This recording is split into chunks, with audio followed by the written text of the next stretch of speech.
إن الحمد لله نحمده ونستعينه ونستغفره ونعوذ بالله من شرور أنفسنا ومن سيئات أعمالنا من يهده الله فلا مضل له ومن يضلل فلا هادي له أشهد أن لا إله إلا الله وحده لا شريك له وأشهد أن محمدا عبده ورسوله يا أيها الذين آمنوا اتقوا الله حق تقاته ولا تموتن إلا وأنتم مسلمون يا أيها الناس اتقوا ربكم الذي خلقكم من نفس واحدة وخلق منها زوجها وبث منهما رجالا كثيرا ونساء واتقوا الله الذي تساءلون به والأرحام إن الله كان عليكم رقيبا يا أيها الذين آمنوا اتقوا الله وقولوا قولا سديدا يصلح لكم أعمالكم ويغفر لكم ذنوبكم ومن يطع الله ورسوله فقد فاز فوزا عظيما أما بعد فإن خير الحديث كتاب الله وخير الهدي هدي محمد صلى الله عليه وسلم وشر الأمور محدثاتها وكل محدثة بدعة وكل بدعة ضلالة وكل ضلالة في النار. أعوذ بالله السميع العليم من الشيطان الرجيم من همزه ونفخه ونفثه. بسم الله الرحمن الرحيم. وسارعوا إلى مغفرة من ربكم وجنة عرضها السماوات والأرض أعدت للمتقين. ہر قسم کی تعریف و توصیف، حمد و ثنا، بڑائی، کبریائی، عزت و جلال اللہ وحدہ لا شریک کے لیے لائق و زیبا، جو ہم تمام کا خالق حقیقی معبود برحق ہے، جس نے ہم تمام کو پیدا کیا، اسلام جیسی عظیم نعمت سے سرفراز کیا، اس کائنات میں بسنے والی تمام مخلوقات میں مجھے، آپ کو، تمام انسانوں کو اشرف المخلوقات بنایا۔ بعدہ انگنت درود و سلام ہوں تمام انبیاء علیہ السلام پر، خصوصاً نبی آخر الزمان رحمۃ للعالمین، سید المرسلین، امام الانبیاء جناب محمد رسول اللہ صلی اللہ علیہ وسلم کی ذات گرامی پر کہ آپ علیہ السلام نے اللہ تعالیٰ کی امانت، اس کی شریعت، کتاب و سنت کی تعلیمات کو ہم تک کما حق کو پہنچا دیا۔ معزز حاضرین، یہ دنیا جس میں میں اور آپ بستے ہیں، کئی انسان اپنے دل میں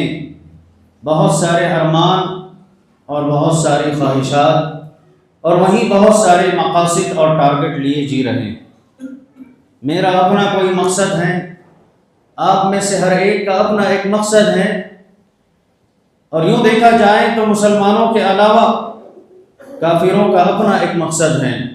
فاسقوں کا اپنا ایک مقصد ہے، فاجروں کا اپنا ایک مقصد ہے، اور ہر کوئی اپنے مقصد کی تکمیل میں، اپنے مقصد کو پورا کرنے کے لیے محنت کر رہا ہے، جستجو کر رہا ہے، تاکہ اس کا وہ مقصد، اس کے مقاصد حاصل ہو جائیں۔ معزز حاضرین، دنیا بھر کے انسانوں کے علاوہ قرآن کریم نے ایک سیدھا سادہ سبق دیا، اور ایک مسلمان کو، ایک مومن کو یہ سمجھایا کہ دنیا میں بسنے والے ہزاروں کروڑوں انسانوں کے اپنے کئی مقاصد ہوں گے، لیکن اے مسلمان، اے مومن، جو تم اللہ کی عبادت کرتے ہو، پرستش کرتے ہو، تمہیں پیدا کیے جانے کا ایک عظیم مقصد ہے۔ اس مقصد کو یاد رکھ کر کے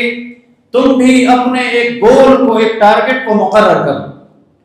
ایک مومن کا ٹارگٹ کیا ہونا چاہیے؟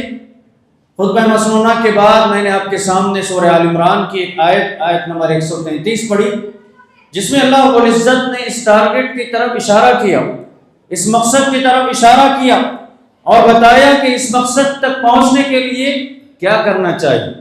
اللہ نے فرمایا وَسَارِعُوا إِلَى مَغْفِرَةٍ مِّن رَبِّكُمْ وَجَنَّةٍ عَرْضُهَا السَّمَاوَاتُ وَالْأَرْضُ أُعِدَّتْ لِلْمُتَّقِينَ،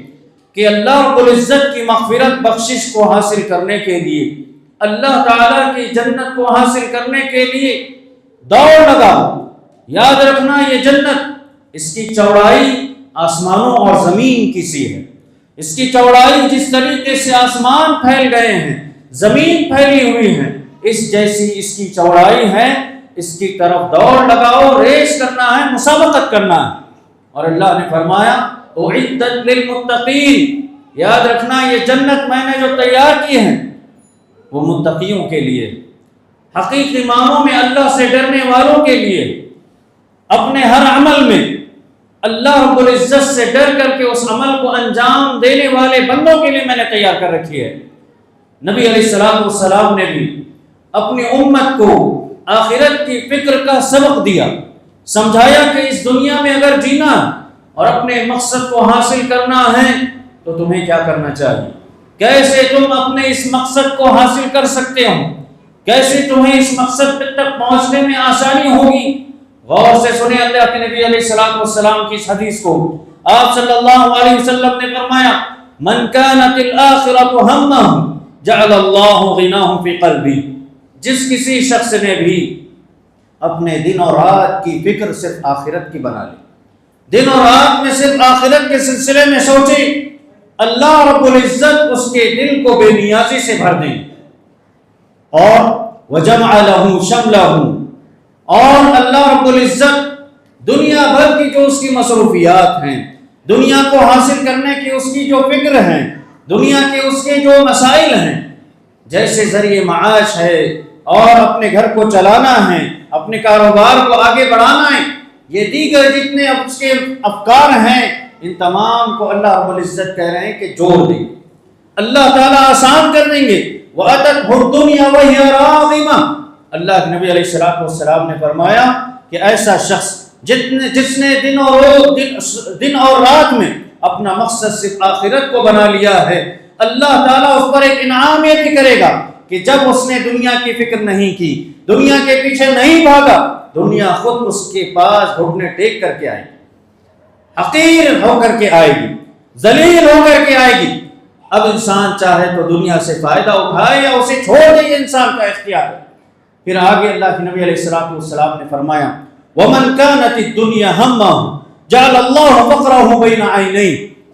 لیکن اگر کسی شخص نے شب و روز میں صرف دنیا دنیا دنیا کو حاصل کرنے، کمانے، مال و دولت کی طرف میں اگر وہ زندگی گزار رہا ہے، اللہ کے نبی علیہ الصلوۃ والسلام فرماتے ہیں کہ اس کی غریبی، اس کا فقر و فاقہ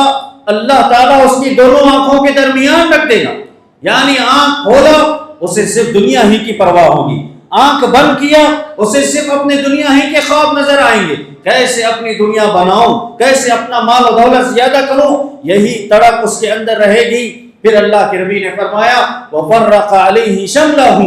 اللہ تعالیٰ اسے دنیا ہی میں مصروف کر دیں گے، ایک کام ہوا کہ نہیں دوسرا کام اس کے سر پر آ کر کے ٹھہر جائے، مصروفیات کو اللہ تعالیٰ بڑھا دیں گے۔ وَلَمْ يَأْتِهِ مِنَ الدُّنْيَا إِلَّا مَا قُدِّرَ لَهُ، شب و روز، ہر وقت، ہر لمحہ دنیا کے کمانے میں جب مصروف رہے گا، لیکن اسے اتنی ہی دنیا ملے گی جتنا اللہ رب العزت نے تقدیر میں لکھ دیا، محنتیں زیادہ ہوں گی لیکن اتنا ہی ملے گا جتنا اللہ نے لکھ دیا۔ تو گویا اس حدیث میں یہ بات بتائی گئی ہے کہ اگر ایک مومن آخرت کی فکر کر لے اور آخرت کے لیے ہی مصروف رہے، یاد رکھنا آخرت کو یاد کر کے زندگی گزارنا، آخرت کی تڑپ اپنے دل میں رکھنا، آخرت کے لیے وقت لگانا، یہ آپ کی دنیا کا کوئی حصہ چھیننے والی چیز نہیں، آپ کے رزق میں کمی نہیں ہوگی، آپ کے کاروبار میں کمی ہرگز نہیں ہوگی، بلکہ آخرت کے لیے اگر جئیں تو اللہ رب العزت دنیا کو آسان بنا دیتے ہیں۔ یہ اللہ کا وعدہ ہے کہ آپ آخرت کے لیے جیو، اللہ رب العزت کی عبادت کو پریارٹی دو، ترجیح کسی چیز کو دینا ہے، مقدم کرنا ہے تو اللہ کے حق کو کر کے دیکھو، اللہ تعالیٰ تمہاری دنیا سنوار دے گا اور اتنا دے گا کہ جس سے تم مطمئن ہو جاؤ، جو کچھ تم نے کمایا اللہ تعالیٰ اس پر تمہیں راضی کر دے گا اور پھر تم بادشاہ جیسے بن جاؤ گے، یہ پوری دنیا تمہارے سامنے گھٹنے ٹیک کر کے آئے گی، حقیر بنا دے گا اللہ تعالیٰ تمہاری نظروں میں اس دنیا کو، جبکہ دنیا کے لیے جینا دراصل اپنی دنیا بھی برباد کرنا ہے اور آخرت کا بھی نقصان اور گھاٹا اٹھانے کے مترادف ہے۔ میرے بھائیو، ایک حدیث میں اللہ کے نبی علیہ الصلوۃ والسلام نے گویا ایک مومن کو ایک مقصد دیا، ایک ٹارگٹ دیا، بتایا کہ تم اس دنیا میں جیو تو اپنی آخرت کی فکر کر کے جیو، اور خود اللہ کے نبی علیہ الصلوۃ والسلام جو تمام انسانوں کی ہدایت کے لیے، رہنمائی کے لیے آئے تھے، افضل الرسل، تمام انبیاء میں آپ کو جو فضیلت حاصل ہے کسی اور نبی کو حاصل نہیں، اس کے باوجود اللہ کے نبی علیہ الصلوۃ والسلام کی دعائیں کیا تھیں؟ پیاری دعاؤں میں ایک عظیم دعا آپ صلی اللہ علیہ وسلم کی یہ بھی تھی، اللہم انی اسألک الجنہ وما قرب الیہا من قول وعمل، اے اللہ میں تجھ سے جنت کا سوال کرتا ہوں۔ پیارے نبی علیہ الصلوۃ والسلام بھی جنت کے تڑپ رکھتے ہیں اپنے دل میں، دعائیں کی آپ صلی اللہ علیہ وسلم نے دنیا کو جنت کو حاصل کرنے کے لیے، اور کہا وما قرب الیہا من قول وعمل، اللہ ہر ایسے قول کی مجھے توفیق دینا، ہر ایسی بات کی مجھے توفیق دینا، ہر ایسے عمل کی مجھے توفیق دینا جو جنت کے قریب کرے، یعنی ہر ایسے کام سے مجھے دور رکھنا جو جنت سے دور کر دے، ہر ایسے عمل سے، ہر ایسی بات سے مجھے دور رکھنا جو جنت سے دور کر دے، لہٰذا ہر ایسے عمل ہی کی توفیق دینا جو مجھے جنت کے قریب بنا دے۔ اور یہی مقصد کو سامنے رکھ کر کے نبی علیہ السلام نے بھی اپنے صحابہ کی تربیت اسی بنیاد پر کی۔ آپ جانتے ہیں ابتداء اسلام میں جب مسلمانوں میں سے گنتی کے چند لوگ مسلمان ہوئے تھے، جو کہیں نوکر تھے، کسی کے یہاں کام کرتے تھے، ایسے لوگوں کو مشرکین جو سردار تھے وہ ستایا کرتے تھے، پریشان کیا کرتے تھے، مختلف اذیتیں مسلمانوں نے جھیلی اور ان کو ستایا گیا، مصائب کے پہاڑ توڑے گئے۔ آپ جانتے ہیں خانوادہ عمار بن یاسر رضی اللہ عنہ کے پورے گھرانے کو اسلام قبول کرنے کے نتیجے میں ستایا گیا، پریشان کیا گیا، کوڑے مارے گئے، تپتی دھوپ میں ان کو باندھا گیا، بھوکے پیاسے تڑپتے رہے،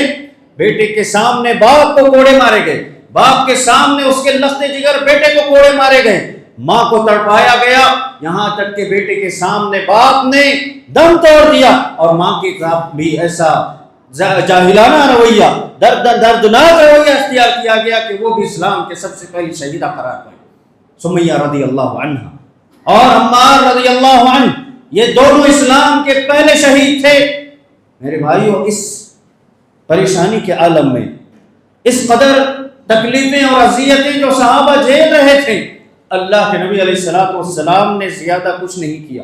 کہا کہ تمہیں آخرت کو یاد کر لینا چاہیے، تمہاری دنیا کے مصائب آسان ہو جائیں، اور یہی کہا تھا صبرا یا آل یاسر فإن موعدکم الجنہ،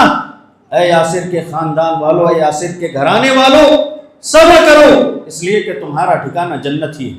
تمہارا ٹھکانہ جنت ہے۔ جب تک سانسیں چلے گی یہ درد، یہ دکھ، یہ تکلیف، یہ پریشانی، یہ غم لاحق ہوگا، اور جب سانس ختم ہوئی اگر وہ اللہ کے بتائے طریقے پر تم نے اپنی جان گنوا دی ہے، یاد رکھنا تمہارا ٹھکانہ جنت۔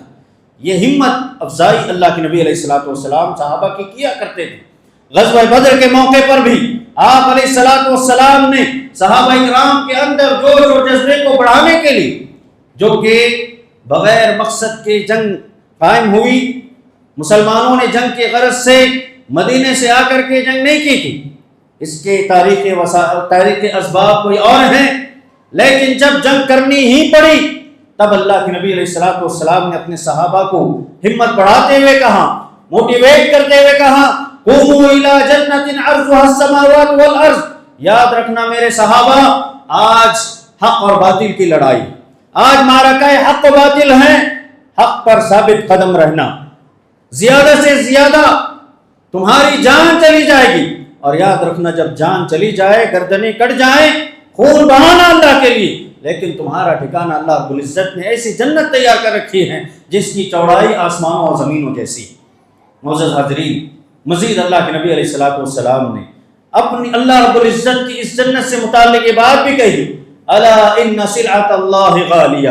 الا ان سلعۃ اللہ غالیہ، یاد رکھو اے امتیوں، اللہ رب العزت کا جو سامان ہے یعنی جنت، یہ بہت ہی مہنگا ہے، یہ سستا نہیں ہے، اتنا سستا نہیں کہ تم صرف اپنی خواہشات کی بنیاد پہ اس کو حاصل کر لو گے، تم تمنا کرو اور تمہیں جنت مل جائے، ایسا ہو ہی نہیں سکتا ہے۔ اس جنت کو حاصل کرنے میں، اس ٹارگٹ کو پورا کرنے میں بہت ساری رکاوٹیں آئیں گی، بہت ساری پریشانیاں آئیں گی، بہت سارے ایسے مراحل آئیں گے جس میں تمہیں صبر کرنا ہے اور اللہ سے حسن ظن رکھنا ہے، اللہ سے رجوع کرنا ہے اور اللہ رب العزت سے حسن ظن رکھ کر اللہ رب العزت سے جنت کی طلب کرنا ہے۔ معزز حاضرین، اس جنت، اس تربیت کا، اللہ کے نبی علیہ السلام کی تربیت کا اثر صحابہ کرام پر یہ ہوا کہ ہر آن ہر عمل میں صحابہ کرام جنت کی تڑپ اور اس کا شوق اپنے دل میں رکھتے تھے۔ بطور مثال ایک واقعہ آپ کے سامنے بیان کرتا ہوں۔ ویسے صحابہ کی تاریخ اگر پڑھیں، زندگیاں آپ پڑھیں، بہت سارے واقعات آپ کو ملیں گے، صرف ایک صحابی رسول ربیعہ بن کعب الاسلمی رضی اللہ عنہ، جو اللہ کے نبی علیہ السلام کے خادم، آپ کی خدمت کیا کرتے تھے، رات کو آپ صلی اللہ علیہ وسلم تہجد کی نماز کے لیے جب اٹھتے ان کے لیے پانی پیش کرنا، آپ کے لیے جو ضرورت کی چیزیں ہوتی وہ پیش کیا کرتے تھے۔ ایک موقع پر اللہ کے نبی علیہ السلام نے ربیعہ رضی اللہ عنہ سے کہا کہ اے ربیعہ مانگو، کیا مانگنا چاہتے ہو؟ غور کیجیے، مانگو، کیا مانگنا چاہتے ہو؟ صحابی نے کہا اسألک مرافقتک فی الجنہ،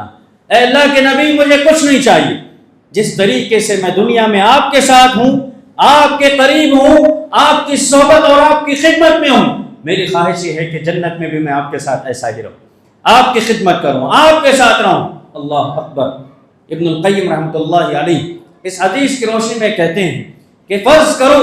یہ سوال جو اللہ کے نبی علیہ السلام نے اپنے صحابی سے کیا، ہم میں سے کسی شخص سے پوچھا جاتا، ہمارے پورے مقاصد دنیا ہی کے ہوتے، ہم مانگتے تو دنیا ہی مانگتے، دولت مانگتے یا اتنی چیزیں مانگتے کہ جس سے ہماری خواہشات پوری ہو جائیں۔ صحابہ کرام کی سوچ دیکھیے، جیسی تربیت اللہ کے نبی علیہ السلام نے کی ہو بہو اس پر پورے نکھرے۔ جب پوچھا گیا مانگو، کیا مانگتے ہو؟ کہا کہ اللہ کے نبی جنت میں آپ کی صحبت چاہیے۔ تب اللہ کے نبی علیہ السلام نے کہا کہ صرف میری دعا پر ہی اکتفا نہ کرنا، میں تمہارے لیے جنت تو مانگ لوں گا، تمہاری جو خواہش ہے وہ مانگ لوں گا، لیکن کثرت سجود کے ذریعے سے، نمازوں کی پابندی کے ذریعے سے، فرائض اور سنن کی پابندی کے ذریعے سے اس کا کثرت سے اہتمام کرو، تم اس میں میری مدد کرنا کہ اللہ تعالیٰ تمہاری خواہش کو پورا کر دے۔ غور کیجیے، کس نے پوچھا تھا مانگو کیا مانگتے ہو؟ پیارے نبی محمد صلی اللہ علیہ وسلم۔ اور صحابی سچے دل سے، سچی نیت سے انہوں نے کہا تھا کہ جنت چاہیے، دکھاوا نہیں تھا، ریاکاری نہیں تھی کہ نبی پوچھ رہے ہیں تو میں صرف جنت مانگ لوں گا، آخرت مانگ لوں گا، بلکہ ان کی فکر یہی ہوا کرتی تھی۔ وہ رہتے دنیا میں تھے لیکن جیتے آخرت میں تھے، ہر قدم آخرت کے لیے بڑھایا کرتے، ہر عمل اور ہر نیکی آخرت میں حاصل کرنے کی نیت ہی سے کیا کرتے تھے۔ تبھی تو اللہ تعالیٰ نے دنیا میں ان کے لیے پروانہ سنایا، رضی اللہ عنہم ورضوا عنہ، اللہ تعالیٰ ان سے راضی ہو گیا، وہ اللہ سے راضی ہو گئے۔ معزز حاضرین، اللہ کے نبی علیہ السلام نے اپنے صحابی پر یہ تربیت کا اثر دیکھا کہ ہمیشہ وہ یہی چاہتے تھے کہ جنت مل جائے۔ ایسے ہی جنت میرے بھائیوں اللہ رب العزت کا ایک عظیم انعام ہے، اللہ کا اپنے متقی بندوں پر اللہ کا عظیم احسان ہے۔ اللہ تعالیٰ نے اپنے متقی بندوں کے لیے اس کو تیار کیا، بنایا، اور اس آیت میں اللہ نے یہی فرمایا اعدت للمتقین، یہ جنت اللہ سے ڈرنے والے بندوں کے لیے بنائی گئی، متقی بندوں کے لیے جن کے دلوں میں تقوی ہوتا ہے۔ اور تقوی کئی دفعہ آپ قرآن کریم پڑھتے ہیں، قرآن کریم میں کتنی مرتبہ اللہ رب العزت نے متقین، متقون اس طریقے کے الفاظ اللہ نے استعمال کیے ہیں، جس میں ایک مسلمان کو یہ سکھایا گیا کہ انسان تقوی سیکھے، انسان تقوی سیکھے، ہر برائی سے انسان اپنے آپ کو بچانے کی کوشش کرے، محارم سے اپنے آپ کو دور رکھے، حرام کردہ چیزوں سے اپنے آپ کو دور رکھیں، اور ہر نیکی کی تڑپ اپنے اندر رکھیں، جیسے ہی موقع ملے ہر نیکی کو انجام دینے کی کوشش کرے۔ معزز حاضرین، یہ جنت جس کو اللہ رب العزت نے تیار کیا، خود اللہ تعالیٰ نے فرمایا، حدیث قدسی ہیں، اللہ فرماتے ہیں اعددت لعبادی الصالحین ما لا عین رأت ولا اذن سمعت ولا خطر علی قلب بشر۔ اللہ تعالیٰ فرما رہے ہیں کہ میں نے اپنے نیک بندوں کے لیے، غور کیجیے، اللہ نے بندوں کی نسبت اپنی طرف کی، کہا کہ میرے نیک بندوں کے لیے میں نے جنت تیار کر رکھی ہے۔ کیسی جنت ہے؟ ما لا عین رأت، دنیا کسی آنکھ نے نہیں دیکھا، کسی آنکھ نے جنت کو نہیں دیکھا، ولا اذن سمعت، کسی کان نے اس جنت کے بارے میں نہیں سنا، حقیقی اس کی نعمتوں کے سلسلے میں نہیں سنا، ولا خطر علی قلب بشر، انسان بہت ساری چیزیں تصور تو کر لیتا ہے لیکن جنت کی حقیقت تک نہیں پہنچ سکتا۔ اچھی سے اچھی چیز سوچ لے، عمدہ سے عمدہ چیز سوچ لے، اللہ تعالیٰ فرما رہے ہیں کہ انسان کے دل میں اور کبھی اس کا خیال نہیں آیا۔ اتنی خوبصورت جنت، اتنی پاکیزہ جنت، اتنی بہترین جنت میں نے اپنے نیک بندوں کے لیے تیار کر رکھی ہے۔ اور یہی بات اللہ تعالیٰ نے قرآن کریم میں بھی فرمایا وَلَا تَعْلَمُ نَفْسٌ مَّا أُخْفِيَ لَهُم مِّن قُرَّةِ أَعْيُنٍ جَزَاءً بِمَا كَانُوا يَعْمَلُونَ۔ اللہ کے بندے نہیں جانتے ہیں، کوئی نفس نہیں جانتا کہ اس کی آنکھوں کی ٹھنڈک کے لیے ہم نے کیا چھپا کر کے رکھا، دراصل اللہ تعالیٰ یہاں مراد لے رہے ہیں جنت، اور جنت لفظ عربی زبان میں یہی ہے کہ چھپی ہوئی چیز،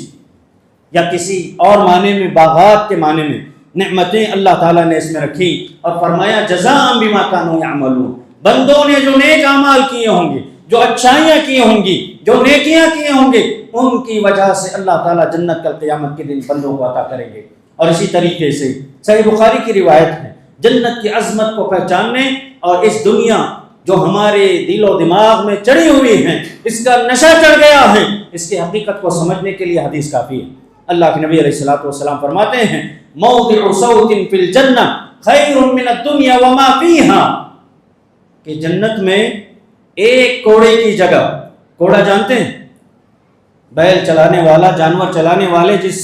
چابوک سے اپنے جانور کو ہانکنے کے لیے مارتے ہیں، اللہ کے نبی علیہ الصلوۃ والسلام فرما رہے ہیں کہ اس کی ایک جگہ، ایک چابوک کی جگہ اس دنیا اور اس جیسی تمام چیزوں سے بہتر ہے۔ دنیا میں جتنے خزانے ہیں، جتنی چیزیں ہیں، ان سب سے بہتر ایک کوڑے کی جگہ کافی ہے جنت۔ دنیا کی حقیقت کو سمجھنے کے لیے حدیث کافی ہے۔ معزز حاضرین، جنت ایک ایسا موضوع ہے کہ جس کو قرآن کریم میں اللہ نے متعدد مقامات پر ذکر کیا، احادیث شریفہ میں اللہ کے نبی علیہ الصلوۃ والسلام نے بہت سارے مقامات پر بیان کیا۔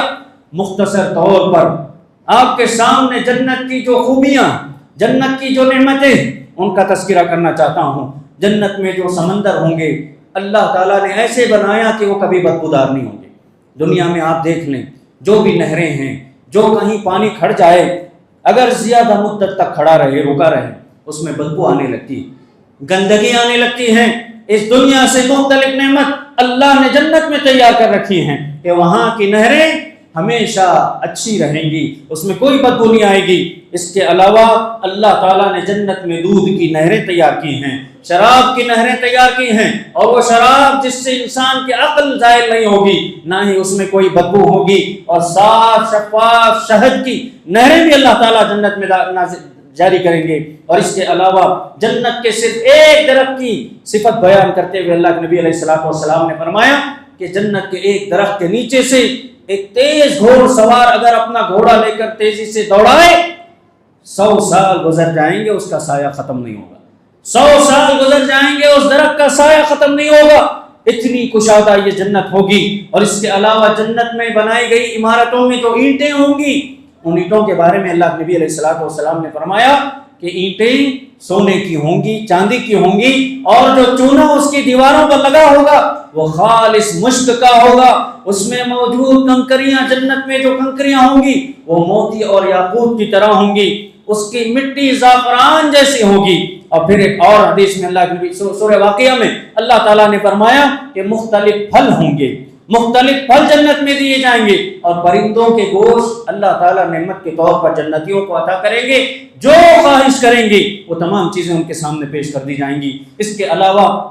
جنت کی اونچی اونچی مسندوں پر اللہ تعالیٰ کے نیک بندے جنتی بیٹھیں گے، ٹیک لگا کر کے بیٹھے ہوں گے، ان کے لباس ریشمی لباس ہوں گے، سونے اور موتی کے زیورات پہنے ہوں گے، نہ ان کو وہاں پیشاب محسوس ہوگا، نہ پاخانے کی حاجت ہوگی، نہ ناک کی گندگی ان کو محسوس ہوگی، بلکہ ان کے جسم سے نکلنے والے پسینے سے مشک کی خوشبو چھلک رہی ہوگی۔ اللہ نے فرمایا اے بندو یہ ٹھکانہ ایسا ہے خالدین فیہا ابدا، جو بھی اس میں داخل ہوگا ہمیشہ رہے گا، جو بھی اس میں داخل ہوگا وہ ہمیشہ کی زندگی ہے، ابدی ٹھکانہ ہے، وہاں سے کہیں اور جانا نہیں ہے، نہ ہی کوئی نکالا جائے گا۔ ایک دفعہ جنت میں داخل ہو جائے صدیوں گزر جائیں، ہمیشہ کی زندگی ہے۔ اللہ نے اس کے بارے میں قرآن کریم میں بہت سارے مقامات پر بتایا۔ اس کے علاوہ میرے بھائیوں جنت کی ایک عظیم نعمت دیدار الہی ہے، اللہ رب العزت کا دیدار نصیب ہو جانا۔ جب جنتی جنت میں چلے جائیں گے، حدیث میں ہے کہ اللہ رب العزت بندوں سے کہے گا، ان نعمتوں کو حاصل کر کے خوش ہو رہے ہوں گے، اللہ تعالیٰ پوچھے گا کہ اے بندو کیا تم یہ نہیں چاہتے کہ میں اس سے بہتر چیز تمہیں عطا کروں؟ جنتی کہیں گے کہ اللہ تو نے تو اتنی بڑی بڑی نعمتیں ہمیں عطا کر دی، اور کیا رہ گیا جو اس سے بہتر ہوگا؟ اللہ تعالیٰ پھر اپنے چہرے سے پردے کو ہٹائیں گے، اللہ رب العزت کا دیدار جب مومنین کو نصیب ہوگا خوش ہوں گے، اطمینان ہوگا، کہیں گے کہ حقیقت میں جنت کی تمام نعمتوں سے عظیم نعمت اللہ رب العزت تیرا دیدار ہے۔ معزز حاضرین، ابن القیم رحمۃ اللہ علیہ نے بھی جنت کی خوبیاں بیان کرتے ہوئے بات بتائی جنت کی تعریف میں. کہتے ہیں کہ جنت اللہ رب العزت کی رحمت، اللہ کے فضل، اللہ کی محبت کا مکمل اظہار ہے. نہ وہاں کوئی دکھ ہوگا، نہ وہاں کوئی غم ہوگا، نہ حسد ہوگا، نہ کسی کو کسی سے جدائی کا افسوس ہوگا، غم ہوگا. میرے بھائیو، حسن بصری رحمۃ اللہ علیہ نے آگے فرمایا کہ اگر مومنین کے لیے ان کے دلوں میں جہنم کا ڈر نہ ہوتا، جہنم کا خوف نہ ہوتا، اور صرف جنت ہی کی خوبیاں بیان کی جاتی، اس کے تصور میں مومنین کے دل پھٹ جاتے، خوشی کے مارے ان کے دل پھٹ جاتے. کیونکہ اللہ تعالیٰ کا انصاف یہی ہے کہ جو اچھا کرے گا وہ اچھا پائے گا، جس نے برا کیا اسے برا ملنا ہے. اسی لیے اللہ رب العزت نے جہاں اپنی جنت تیار کی، وہیں اللہ نے اپنے نافرمانوں کے لیے جہنم بھی سزا کے طور پر تیار کی ہے. معزز حاضرین، جو آیت میں نے آپ کے سامنے خطبہ مسنونہ کے بعد پڑھی تھی سورہ آل عمران کی، اور اس کے علاوہ سورہ حدید میں بھی اللہ رب العزت نے دو مختلف الفاظ اللہ نے استعمال کیے جنت کے لیے. کہا وَسَارِعُوا إِلَىٰ مَغْفِرَةٍ مِّن رَّبِّكُمْ وَجَنَّةٍ عَرْضُهَا إِلَى السَّمَاءِ. اور ایک اور مقام میں سورہ حدید میں اللہ نے فرمایا وَسَابِقُوا، دو کلمات سارعوا اور سابقوا، جس کا عام معنی یہی ہوگا کہ دوڑ لگاؤ، مسابقت کرو، ایک دوسرے سے آگے بڑھنے کی طرف حاصل کرو. غور کیجئے کہ دوڑنے کا ہی حکم کیوں دیا گیا، کیوں اللہ نے یہ اسلوب اختیار کیا. اہل علم نے بہت ساری وجوہات بیان کی، جن میں سب سے پہلی بات یہ ہے کہ دیکھو تمہارا ٹھکانہ آخرت کی اصل کامیابی، بڑی کامیابی. اللہ نے قرآن کریم میں فرمایا سورہ آل عمران ہی میں فَمَنْ زُحْزِحَ عَنِ النَّارِ وَأُدْخِلَ الْجَنَّةَ فَقَدْ فَازَ،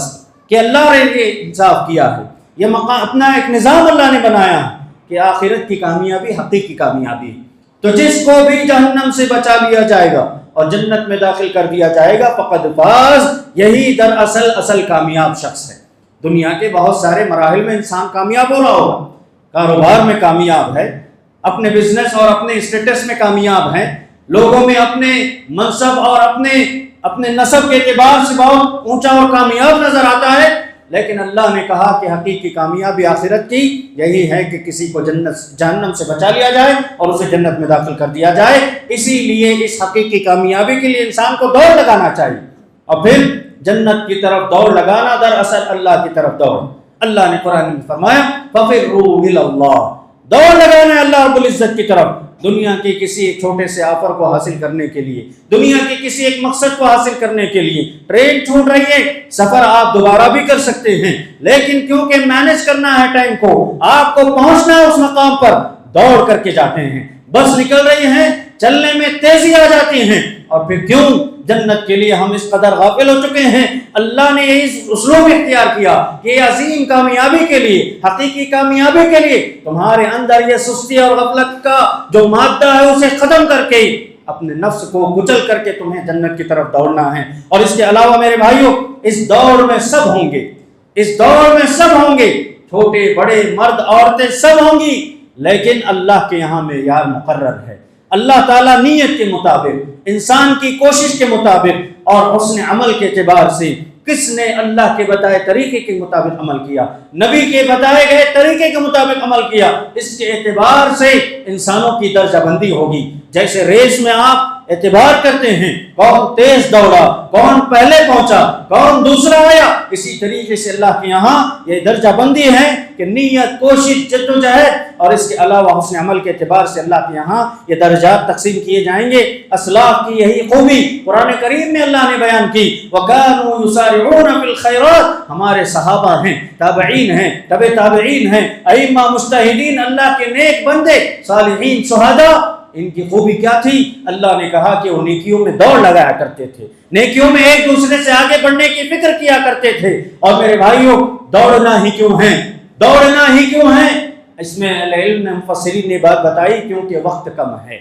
کیونکہ آپ کو دیا گیا وقت بہت کم ہے. اور دوسری بات یہ ہے کہ مدت بھی آپ کو معلوم نہیں ہے کب تک دوڑنا ہے، کب یہ ریس رکے گی، کب آپ کی سانس رک جائے گی، کب آپ کو یہ دنیا چھوڑ کر کے جانا ہے، یہ مدت متعین نہیں ہے. اسی لیے انسان کو دوڑ لگانا ہے، اور جتنا آپ کر کے جاؤ گے جتنی مدت میں آپ نے کیا، کبھی آپ ہو سکتا ہے سستی کے شکار ہو گئے ہوں، انہی اعمال کی وجہ سے آپ کامیاب ہوں گے، یہ کوئی ضمانت نہیں دی گئی۔ اسی لیے جتنا ممکن ہو سکے سستی غفلت کو پیچھے چھوڑ کر کے آگے دوڑ لگاؤ، نیکیوں میں کبھی پیچھے نہ رہنا۔ اور اس لیے بھی کہا گیا کیونکہ یہاں آپ نے ایک لمحے کا صحیح استعمال کر لیا اور کوئی نیکی کی اور اچھی نیت آپ کی تھی، آپ کی محنت اور جستجو میں خلوص تھا، یاد رکھیں آپ کا ایک لمحے کی نیکی صدیوں کا ثواب آپ کو جنت میں حاصل کرائے گی، صدیوں کا ثواب۔ اسی لیے آپ کو دوڑ لگانا ہے، کسی بھی وقت کو ضائع نہ کرنا ہے۔ اور اس کے علاوہ ایک اور وجہ دوڑنے کی یہ بھی ہے کہ اگر رفتار کم ہو گئی، اگر رفتار کم ہو گئی تو آپ پیچھے ہو جائیں گے، آپ سے کوئی آگے نکل جائے گا۔ اور اس کے علاوہ یہ بھی ممکن ہے، یہ بھی اندیشہ ہے کہ آپ آہستہ آہستہ سست ہو کر کے پیچھے ہو جائیں، پیچھے رہ جائیں اور آپ اپنے مقصد سے بالکل دور ہو جائیں۔ اس کے علاوہ روح کی حقیقی غذا دوڑنے میں ہے، تیز لگانے میں ہے، تیزی کرنے میں ہے، نہ کہ سستی اور غفلت میں ہے۔ ہمارا حال کیا ہے؟ ہمیں جائزہ لینے کی ضرورت ہے۔ اللہ نے قرآن کریم میں مختلف مقامات پر اس بات کا ذکر کیا۔ ایک مقام پر اللہ نے فرمایا الہاکم التکاثر حتی زرتم المقابر، تم نے دنیا کو اس قدر جمع کیا کہ تم یہ چاہتے ہو کہ مزید چاہیے اور چاہیے اور زیادہ چاہیے، دنیا میں اس قدر مشغول ہو گئے ہو کہ تمہاری موت تمہارے سر پر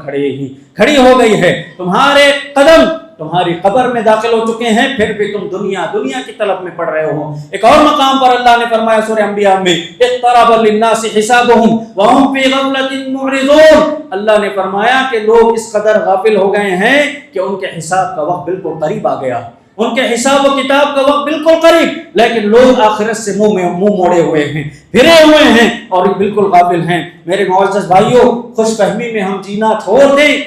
اور اپنی اس جنت کو اللہ نے جو اللہ کے نیک بندوں کے لیے تیار کی ہیں، ان اللہ کے جنتیوں میں، ان اللہ کے نیک بندوں میں شامل ہونے کی ہمیں تڑپ ہونی چاہیے، ہمیں فکر ہونی چاہیے۔ دنیا کب تک کمائیں گے؟ دنیا کہاں آپ کا ساتھ دے گی؟ یہاں سانس رک گئی،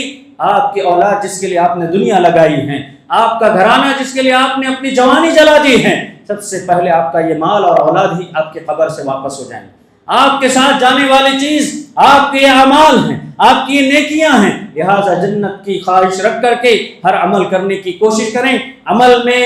جستجو بھی آئے گی اور عمل میں خلوص بھی پیدا ہوگا، اور اس طریقے سے اور مزید اعمال کی تڑپ اور شوق بھی انسان کے دل میں پیدا ہوگا۔ اللہ سے دعا ہے کہ اللہ تعالیٰ ہم تمام کو جو کچھ بھی باتیں قرآن و حدیث کی روشنی میں ہم سنتے ہیں، پڑھتے ہیں، سمجھتے ہیں، تمام قانون پر عمل کرنے کے اللہ توفیق عنایت فرمائے۔ اللہ جب تک زندہ رکھنا، اسلام پر، ایمان پر، عقیدہ توحید پر باقی رکھنا، اللہ تعالیٰ ہم تمام کو اپنے متقی بندوں میں شامل فرمانا۔ اللہ جب خاتمہ حسن خاتمہ نصیب کرنا، انتقال کے بعد اللہ تعالیٰ ہم تمام کو عذاب قبر سے بچا کر، جہنم سے بچا کر جنت الفردوس میں داخلہ نصیب فرمانا۔ آمین وآخر دعوانا الحمد للہ رب العالمین۔